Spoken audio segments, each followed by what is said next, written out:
Good day and welcome to today's discussion of understanding the self, wherein we will be talking about taking charge of one's health. So the learning outcomes for today's discussion would be the following. First would be to define health and wellness.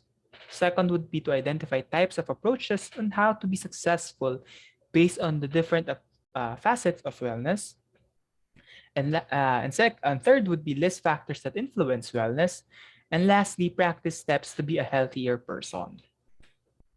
So taking charge of one's health. No? Health as wealth. This is something that we've always heard of. And it's a cliche. No? It's something that's been so used. No? It's been too redundant because there's a fact to it. There's basis to it. No? Health is very important. No? We wouldn't be able to do anything if we aren't physically and mentally well. Okay. If we don't take care of our health. So this is an old age saying that will forever be true across all civilizations and across all cultures. Health and wellness has been used hand in hand or synonymously when it comes to the physical well-being. Okay. No matter what culture, no matter what race or wherever part of the world you come from, this saying would always be true. Okay. Because if you don't have your health with you, then it would be difficult to survive, no? More so to live. Now, health would pertain to the state of a person's body which is free from any injury or illness. So this is what we're referring to as your physical health. No? When we're referring to injury or illness or any disease that you might have, no? So this pertains to your the health of your body. Wellness would defer naman not only to the absence of injury or illness, but it also focuses on all facets of person's well-being inside and outside. This involves your mental health. A while ago, we were talking about your physical self or the physical health, wherein this would be your illnesses, your diseases, physical injuries, no? But wellness would encompass something more than that, no? This would not just be the absence of your illnesses or physical illnesses or diseases, but it would also involve your well-being inside and out, which means no, your mental health also. And wellness would have different facets, as we will discuss later on. So, what are the 6 facets of wellness? First, you have your physical wellness. This is your ability to do physical day-to-day activities without immediately feeling stressed or tired or experience tiredness. No? This is obviously related to your physical health. No? Being able to do the things that are expected of you, being able to manage stress properly, to manage your work or to manage your studies, or to be able to accomplish the things that you need to do. Okay, so this is being able to finish your routines or at least have your routines.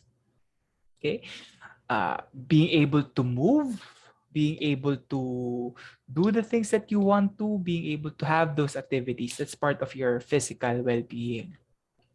Your emotional well-being, on the other hand, is your ability to cope with life's challenges emotionally by recognizing the presence of various emotions like happiness, sadness, fear, hope, love, etc. Okay, so your emotional well-being is your ability to manage all of these emotions. No, sometimes you would have those mood swings, no, rapidly that we don't notice how we are reacting, how we are feeling. No, your emotional well-being is you being able to recognize your emotions and process them.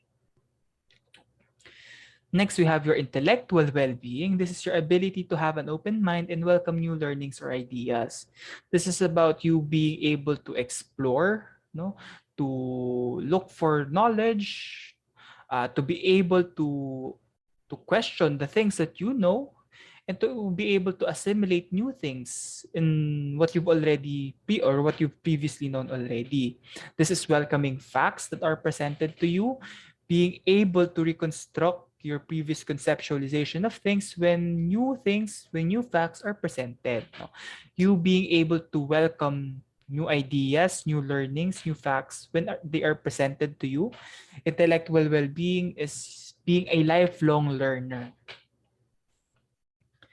Your spiritual well-being, this would be your ability to recognize peace and acknowledging a higher being that satisfies the need of the soul. Okay. Now, your spiritual well-being, as we've discussed with the spiritual self, is also related with your connectedness with other people, with yourself, or with a higher being, uh, knowing that there are things far greater outside of yourself. It's spirituality's not about being egocentric, meaning thinking that the world revolves around you. No, that's wrong. Being spiritual, practicing your spiritual well-being is finding connectedness with other people, with your community, with strangers, no, and most especially with yourself. Your social well-being, this pertains to your relationships with other people. And for you to be able to maintain healthy relationships, you must have the ability to connect, relate to them. Okay. Uh, you must be able to emphasize with them, no, and sympathize as well. There's actually a difference between empathy and sympathy. When you say sympathy, it's either you feel pity or you try to find the silver lining for the person. No, that's sympathizing. Empathizing rather, that's not emphasizing but empathizing, no, is you being able to feel the emotions, to think how the person would think, you know. It's about putting your shoes in the shoes of that person, or putting yourself rather in the shoes of that person. It's walking the path that they've been through in their shoes. Okay. We would have different experiences, no? The things that you've experienced might be different from mine and might also be different from others, but empathy allows us to understand the experiences of other people, that allows us to connect with them. And lastly, you have your environmental. So your environmental well-being, no, this goes outside of yourself, obviously. This is you being able to acknowledge your individual and shared responsibility in taking care of nature. The things that are around us, our environment, could influence our wellness. No? And therefore, part of it would be your environmental wellness, wherein you are able to take care of your community, of your environment, no? And accepting responsibility for the things that are happening, no, around us.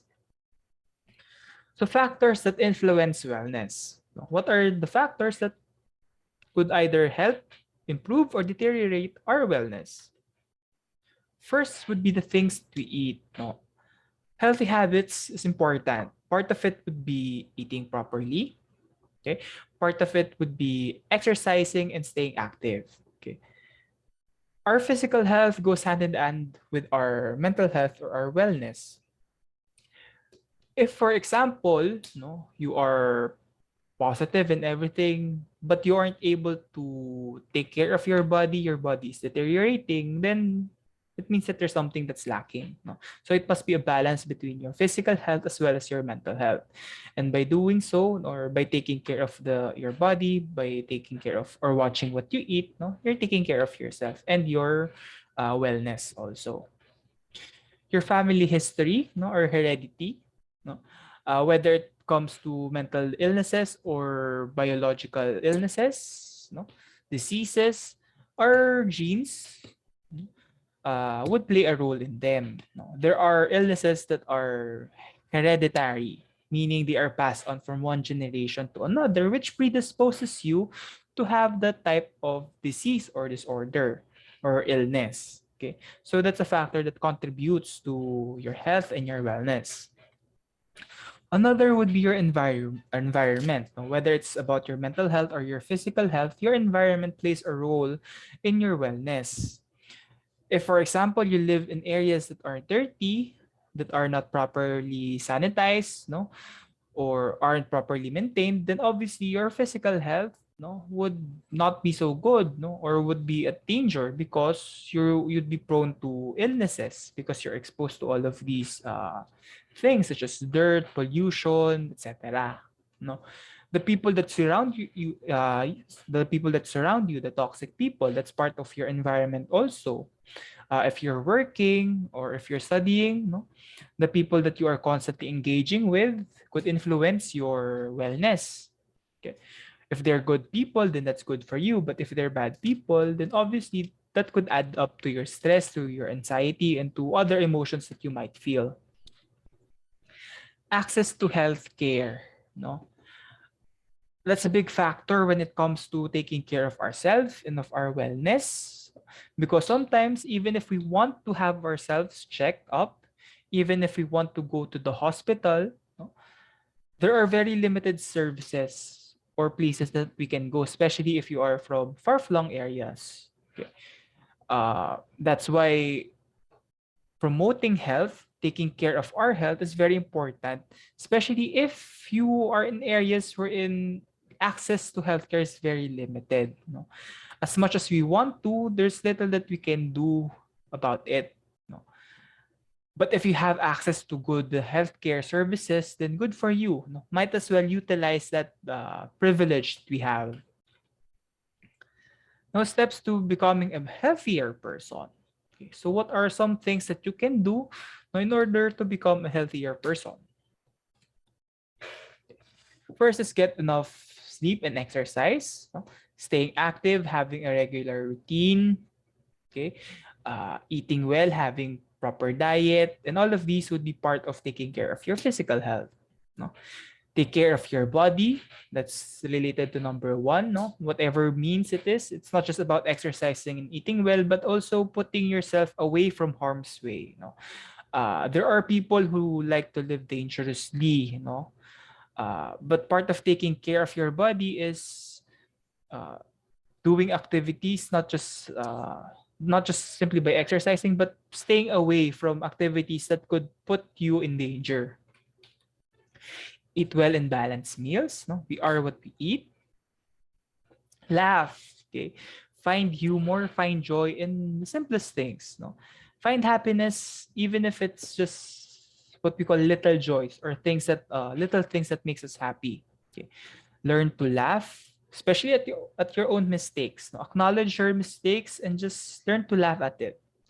Don't pressure yourself. Don't be too rigid on yourself, but learn to laugh at yourself also from time to time. Allow time for yourself and socialization. No? Split your time for yourself and for other people. We need to socialize. We are social beings. Okay? We need other people. So set a time for you to socialize and catch up with friends, with family.